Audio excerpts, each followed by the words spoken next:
La joie et la fierté de quand je vois ma famille regarder un match ou quand je marque un but ou après un bon match que j'ai fait, quand je vois ma famille, voilà, c'est les rendre fiers, c'est exceptionnel.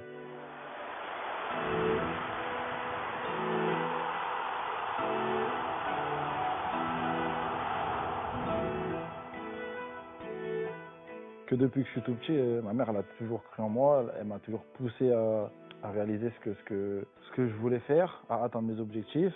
Et la première personne oui, qui a confiance en moi, oui, c'est ma mère.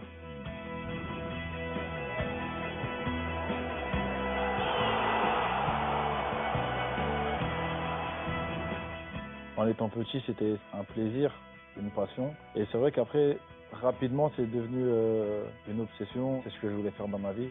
En franchissant les étapes, c'est vrai que je me suis vite rendu compte que voilà que ce que je voulais faire, c'était jouer au foot une bonne partie de ma vie.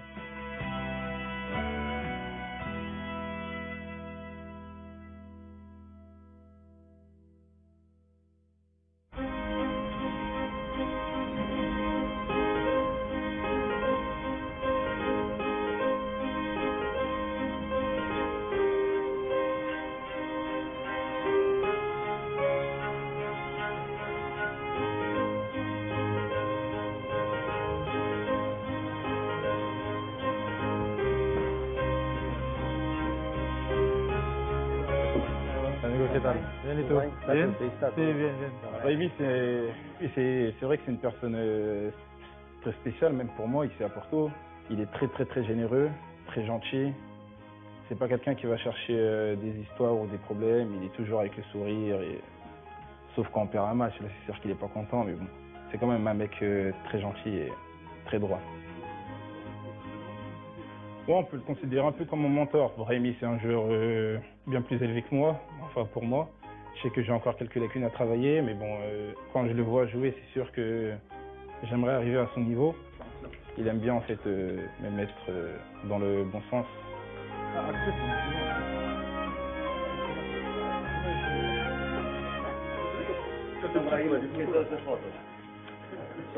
Claro, cuando él estaba Interessante.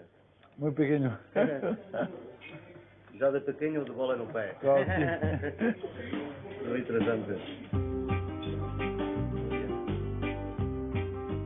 Moi, je suis né à Paris, dans le 12e arrondissement. J'ai grandi à Montreuil. Et donc c'est de là, on va dire, que tout a commencé, que tout est parti. Et voilà, et c'est là où j'ai grandi jusqu'à l'âge de mes 12 ans, 13 ans, avec mes parents et mon petit frère.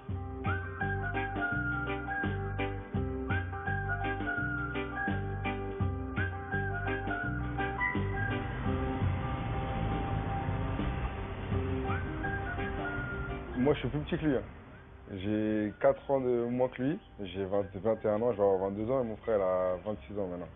Déjà, dès qu'il est né, mon père et ma mère ils lui ont donné un ballon. Ils lui ont offert un ballon déjà. Et après, il a tout de suite aimé le foot. Quand je grandissais, c'est lui qui m'a appris à jouer au foot. Il jouait sur des cailloux. Il aimait ça et depuis tout petit. Hein. C'est là où on jouait. Là, il y a les craies. Comme je vous avais dit tout à l'heure, où il y a les buts. Où il y a les buts. On jouait avant, ça a changé un peu.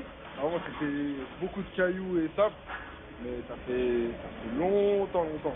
Il aimait beaucoup le foot et c'est vrai qu'on a eu la chance d'avoir que 4 ans d'écart, donc ce qui permettait de jouer l'un contre l'autre, de jouer ensemble, moi de lui apprendre un petit peu, etc. Donc c'est vrai que voilà qu'on a eu la chance d'être assez rapprochés dans notre âge pour pouvoir jouer ensemble. On faisait des matchs, moi contre Yacine, là et là. Voilà, c'est là où il a touché ses premiers ballons, c'est ici. Ça a bien changé. Moi, ça me fait bizarre. Ça, c'est la lucarne. La lucarne gauche, la lucarne droite. Il fallait qu'on marque là. Yacine, toujours, il marquait là. Moi, je marquais là aussi. Et on se mettait là-bas, Yacine se mettait là-bas. Et il tirait, il fallait qu'il marque là. Sinon, on rentrait pas. Au quartier, il pleuvait. S'il terminait pas faire 50 jongles du pied droit, 50 jongles du pied gauche, bah, il rentrait pas. Même s'il pleuvait, il neigeait. Et mon père, il criait par la fenêtre, et rentre. Mais tant qu'il terminait pas les jongles, droite-gauche, 50-50, il rentrait pas à la maison. Yacine, oui, il avait un caractère, c'était un compétitif. Il adorait être toujours très compétitif et tout ça. Il veut toujours avoir un challenge. C'est-à-dire quand il veut quelque chose, il fait tout pour l'obtenir, quoi. Donc il tenait à ça, quoi. C'est un compétiteur. Ouais, c'est vrai, dès le plus jeune âge, c'est vrai que j'ai commencé à être très perfectionniste. Voilà, en fait, je voulais tout réussir. À chaque fois, je me donnais d'autres challenges. Donc, c'est vrai que la plupart du temps, quand mes parents m'appelaient pour monter, voilà, c'était pas la meilleure des choses pour moi. Il trouvait toujours un ballon pour jouer, à la maison, dans le salon. D'ailleurs, j'ai pas mal d'objets qui ont été cassés grâce au ballon. J'ai commencé dans le club à l'âge de 6 ans. C'était le SDM Montreuil. C'est là où j'ai fait mes premiers pas. Et puis un jour, il a fait un tournoi et c'est vrai qu'il me réclamait toujours plus d'entraînement. Il voulait jouer sérieusement, quoi, un peu plus dans la compétition. Et donc, lors d'un tournoi, j'avais rencontré l'entraîneur du COV de Vincennes, qui s'appelle Gilles Doré, prof de PS. Et j'avais apprécié sa manière de parler aux enfants. Vincennes, j'ai beaucoup de souvenirs, beaucoup de tournois qu'on a gagnés, qui me faisaient énormément plaisir parce qu'en étant jeune, voilà, c'était extraordinaire pour moi de pouvoir jouer des tournois, à l'étranger aussi, de voyager. Je me rappelle de quelque chose. Il était tout petit, il est arrivé au CO de Vincennes. Et comme il venait d'arriver, il y avait déjà une équipe constituée et tout. Donc, bah, voilà, le collectif, ils n'acceptent pas toujours facilement quelqu'un qui arrive. Et il rentre à la maison un soir, et puis après l'entraînement, et en général, j'allais dans sa chambre lui lire une petite histoire, on parlait un peu. Et puis là, je vois, il a presque les larmes aux yeux, et il me dit, tu te rends compte, ils veulent pas de moi. Voilà, il s'est senti rejeté par les autres. Et en fait, je sais plus si j'avais pas joué ou si ça s'était mal passé, je crois, avec mon équipe pour la première fois. Et tellement j'étais énervé, c'est vrai que j'avais fini en pleurs. Et puis tout de suite après, il me dit, mais t'inquiète pas, maman, demain, je vais y retourner, je vais leur montrer. Ouais, c'est vrai, ouais, c'est des souvenirs dont je me rappelle, même ça fait 15-20 ans, ouais, c'est des souvenirs dont je me rappelle. Voilà, c'est Yacine, ça.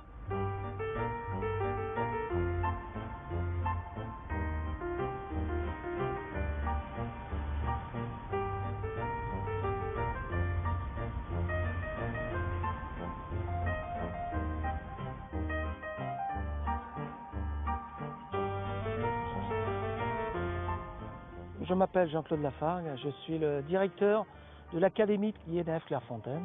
Les enfants rentrent très jeunes, 13 ans.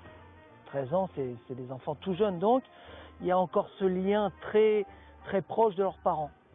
Et donc, à un moment ou un autre, sur les 2 années où ils restent chez nous, on remplace la famille, puisqu'on les voit plus que leur famille. Je me souviendrai toujours, mais toujours, c'était un moment d'une émotion très très forte pour lui. C'est quand il a reçu sa lettre, qu'il était reçu à l'INF Clairefontaine. D'ailleurs, j'ai encore la photo avec la lettre. Pour lui, c'était, voilà, il avait réussi la première étape de son rêve.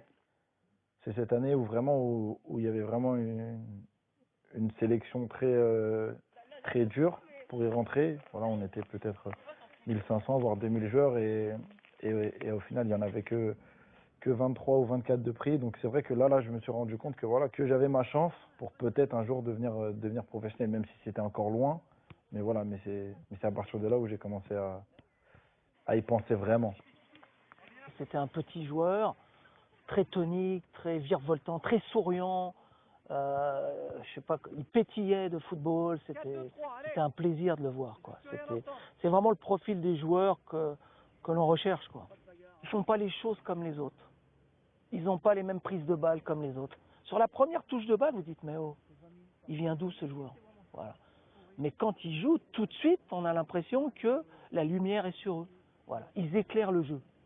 Clairefontaine, c'était exceptionnel. La manière dont on vivait là-bas, c'était magique. Tout, que ça soit manger, dormir, les installations pour le foot. Disons que c'était facile dans un sens, parce que Yacine était tellement persuadé de ce qu'il voulait faire, c'était tellement fort comme passion. Ce que je ne savais pas, c'est comment il allait s'adapter à l'internat, à se séparer de nous. Nous, on est très famille, voilà. En dehors du foot, humainement, voilà, on grandit aussi beaucoup plus vite parce qu'on est beaucoup plus responsable. On est tout seul. Donc c'est vrai que la plupart des joueurs sont plus matures. Et non, moi en tout cas, moi ça m'a inculqué énormément de valeurs. J'ai énormément appris. J'ai aussi construit mon caractère parce que c'est pas facile. Bon, je me rappelle plus pourquoi, mais il n'avait pas dû écouter une consigne. Donc j'y avais dit, ce week-end, tu démarres pas le match. Donc, je le mets à côté de moi, hein, sur le banc, et on va jouer à Caen. Et à la mi-temps, on est mené 2-0. Voilà. Bon, c'est comme ça, hein, mais... Et donc, je le fais rentrer, et pour me faire voir qu'il était en colère, je vous assure, hein, il a pris le ballon du milieu du terrain, il a dribblé toute l'équipe, il a été marqué, et il m'a regardé. C'est extraordinaire. C'était la meilleure réponse. Malgré le caractère que j'avais, voilà, il a toujours été derrière moi, il m'a toujours poussé, même si parfois il m'a engueulé, il m'a crié dessus, mais voilà, c'était sa manière à lui de me donner de la force, de me donner de la confiance, et voilà, et de me faire comprendre les choses pour que je puisse progresser.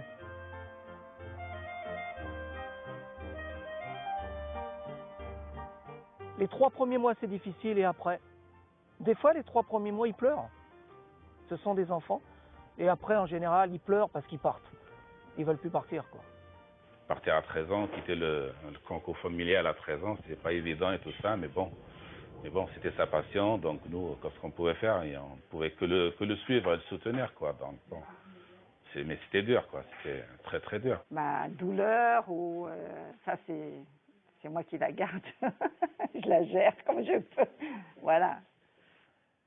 Mais le pire, c'est qu'elle me l'a jamais dit. Ma mère, en fait, ma mère, en fait, enfin, moi, je suis comme ma mère dans le sens où tout ce qui peut m'arriver, de bien, mais surtout de mauvais, je le garde pour moi, pour pas faire souffrir ma famille, par exemple.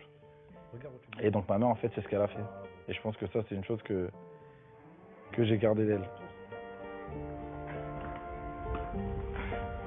Une tour, ce que tu veux faire, là, c'est... T'as tout cassé. Ma fille, elle a changé ma vie.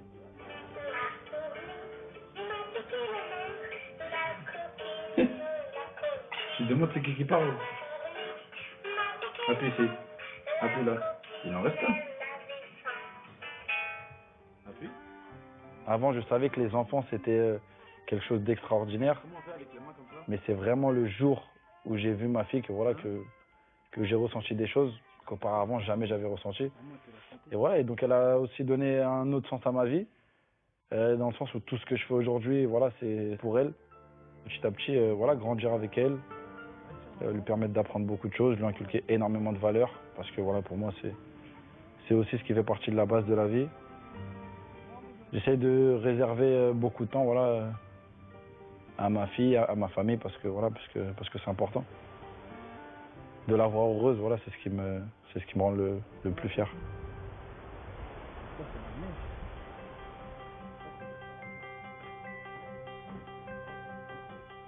Yacine Brahimi a été vu 30 fois par 8 personnes avant que je prenne la responsabilité de le faire signer. Quand on voit un jeune, on voit le footballeur sur le terrain, mais pour moi c'est important de connaître l'individu et son environnement. Ça c'est l'histoire de Yacine au Stade Rennais, c'est toutes les appréciations sur la famille, sur ce qu'on connaissait du joueur et aussi de l'individu. Ça c'est son premier contrat, mais ça c'est secret, donc c'est son premier contrat au Stade Rennais. Voilà. À la base, on était plus orienté pour signer au Paris Saint-Germain. Et à la dernière minute, on a décidé d'aller à Rennes. Parce que c'est vrai que ma mère, pour mes parents, l'école était très très important. Et c'est vrai que Rennes, à cette époque, était le meilleur centre de formation de France et très reconnu pour sa manière enfin, de gérer les cours et le foot. L'objectif, il est de retrouver un jeune formé au club qu'il gagne des titres ou pas, c'est de le voir en équipe première. Le seul objectif d'un centre de formation pour moi, c'est qu'il joue en équipe première. Donc là, c'est le championnat des U17 à l'époque où Yacine donc, était dans la catégorie des U17. Ça, c'est le premier titre championnat des U17. Et puis ensuite, c'est la coupe Gambardella, chère à Yacine certainement, puisqu'il revenait donc sur Paris. Et c'était un moment exceptionnel parce que c'était d'une la première fois que j'allais dans des vestiaires de professionnels, donc dans des immenses vestiaires avec tout ce que ça comporte. Un immense stade comme le Stade de France. Et c'est vrai qu'au moment où on rentre, on se dit, t'es pas encore pro, tu peux y arriver. Imagine-toi si un jour t'es pro, les sensations que tu pourras avoir chaque week-end, chaque jour. Et donc tu te dis, voilà, peut-être que mon rêve est en train de commencer à se réaliser. Je dirais que c'est la barrière, c'est la ligne où ceux qui sont à ce moment-là très performants ont le profil pour jouer chez les grands.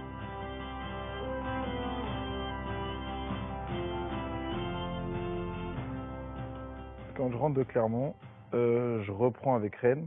Je fais un super début de saison, ça se passe très très bien. Et là, je me blesse au tibia. Donc je me blesse au tibia pendant 5 mois. 5 mois et demi. Et donc c'était une période très très dure parce que j'avais essayé de revenir 2 fois et 2 fois directement, j'avais rechuté. Donc après, je sais pas si le club a pensé que j'étais fragile. Moi, quand je suis revenu, c'est vrai qu'il y avait beaucoup d'impatience aussi de ma part. Donc c'est ce qui a aussi pu créer, on va dire, une certaine tension entre le club et moi. C'est vrai que ça s'est peut-être pas passé comme le club le souhaitait ou comme lui le souhaitait. Le foot, c'est extraordinaire parce que j'étais en CFA. Je me rappelle, je venais de jouer un match de CFA avec Rennes. Et la semaine d'après, je me retrouvais au Nou Camp contre le FC Barcelone. Donc, pour moi, c'était tout simplement extraordinaire.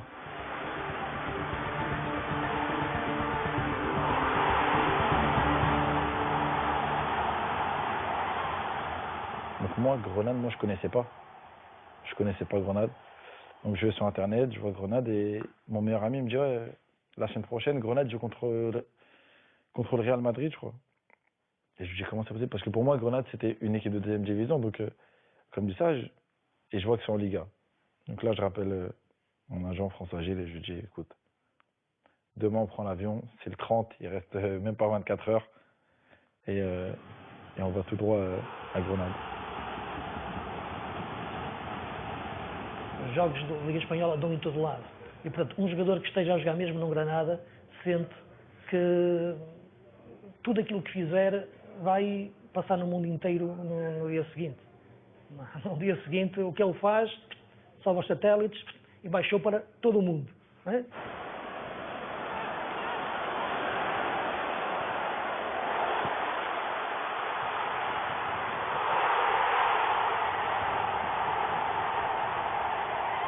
C'était important de prendre les 3 points, mais contre Barcelone, tu as une chance sur 50 battre le Barça. Pour Grenade, imaginez-vous ce que ça peut être. Donc voilà, donc on gagne 1-0 et en plus je marque. Et ouais, c'était exceptionnel. C'était marqué contre la meilleure équipe du monde. En marquant un but ou après un match, voilà, je remercie Dieu pour toutes ces opportunités, pour tout ce qu'il m'a donné, ce qu'il me donne. Je pense qu'on était privilégiés. C'est le minimum que je puisse faire. Brahimi. Ma deuxième année à Grenade, c'est là où j'ai été élu meilleur joueur africain. J'ai une identité voilà, qui n'est pas seulement en Espagne. Quiero dedicar este premio a mi familia, a mi hija y a mi país de Argelia y a todo el continente de África. Gracias. J'ai débuté à l'âge de 16 ans avec l'équipe de France. M'a beaucoup apporté, m'a beaucoup appris. Mais c'est vrai que moi, dans ma tête et surtout dans mon cœur, qui était voilà, de rejoindre la sélection algérienne. Nous, on est très attachés à notre histoire. Je considère qu'on ne peut pas avancer si on ne connaît pas son histoire. Donc on a toujours fait en sorte que nos enfants puissent comprendre d'où ils venaient. Mon pays, l'Algérie. Et voilà, et à travers ça, j'ai eu la chance en peu de temps de faire une Coupe du Monde, de faire quelque chose d'historique pour mon pays, qui était d'aller en 8e de finale. L'Allemagne, c'était l'équipe championne du monde. L'Allemagne a écrasé le Brésil, l'Allemagne a écrasé beaucoup d'autres équipes après. Et donc pour le peuple algérien, c'est une fierté de dire oui, voilà, mon équipe a perdu 2-1 après les prolongations. Donc forcément, quand on arrivait en Algérie, pour les gens, c'était une immense fierté. Voilà, on avait représenté l'Algérie au niveau international, ce qui n'avait jamais été fait auparavant. Et donc voilà, pour les gens, c'était tout simplement extraordinaire. C'était mon meilleur souvenir en tant que footballeur.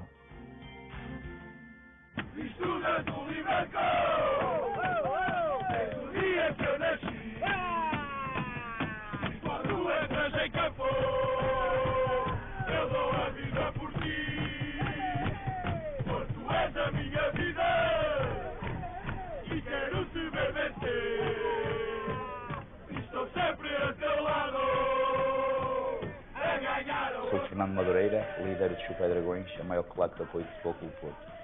O Porto para mim significa o meu amor, a minha paixão, a minha vida, tudo o que é para mim. A primeira recordação que eu tenho do Porto é o Porto já não era campeão há 18 anos e eu tinha 4 anos e vim ver no antigo Estádio das Antas, vim ver um jogo e quando acabou o jogo o Porto foi campeão e houve foguetes. Eu tenho na minha memória, eu comecei a chorar no colo do meu pai porque tive medo dos foguetes. Para ser Super Dragão tem que ter algo dentro de si, uma paixão e uma raça diferente de todos os outros, para poder, mesmo em situações adversas, porque quando está bem é fácil encher o estádio e acompanhar a equipa. Agora, quando a equipa não está bem, é preciso ter muita paixão, muito amor pelo clube e muita raça para poder estar durante os 90 minutos a apoiar a equipa. O Porto há um sentimento que existe, primeiro de cidade, de região, de cultura, de clube, e depois o que é a equipa em si. E em Portugal, em que tu tens tudo centralizado em Lisboa, o crescimento do Porto, através do seu presidente, de Pinto da Costa, foi muito feito contra Lisboa. Isto é, conseguir fazer aqui um contrapoder. C'est vrai que pour moi, Porto, ça représentait beaucoup dans le sens où, voilà, où il y a de très très grands joueurs qui sont passés ici. Porto, c'est un grand club qui a gagné des Ligues des Champions, qui a gagné énormément de fois le championnat, c'est un club qui gagne énormément de titres. Passer de Grenade à Porto, voilà, pour moi, c'était un bon tremplin. O melhor golo que eu vi ele marcar em Portugal foi ao Nacional da Madeira, aqui no Dragão. Num espaço curto de terreno, dentro da área, a velocidade dele, puxar para fora, puxar para o lado, fintar quase sem sair do sítio, fintar quase parado, até encontrar o espaço para o remate. Para aí me chegou numa altura difícil, em que o Porto perdeu algumas referências antigas de balneário. Eram jogadores que, com o olhar, diziam-te: olha, estás no Porto, não? Não é fácil, neste momento, para o Porto. Brahimi adaptou-se, mas Brahimi continua a ser demasiado Brahimi. Estás a perceber? É por isso que eu te dizia há pouco, o Brahimi do Granada e o Brahimi do Porto, não vejo grandes diferenças. E tinha que haver muitas diferenças. Je sais pas trop ce qui a manqué. Après, c'est vrai qu'après, moi, je suis arrivé à Porto dans l'objectif de gagner des titres. Parce que ce qui écrit la carrière d'un joueur, c'est les titres. Donc voilà, pour l'instant, j'ai pas eu la chance. Mais voilà, c'est dur à vivre. Malgré ça, on reste fort. On continue à avancer. Il faut aller de l'avant. Et voilà, il faut se servir de ces échecs pour faire mieux. Os adeptos gostam de Brahimi, mas os adeptos desconfiam sempre da criatividade quando não produz algum efeito. Não é? Toda a arte, quando não tem um efeito produtivo, muitas vezes cai-te na indiferença, ou até no desprezo, não é? para quem olha para ela, que é tremendamente injusto.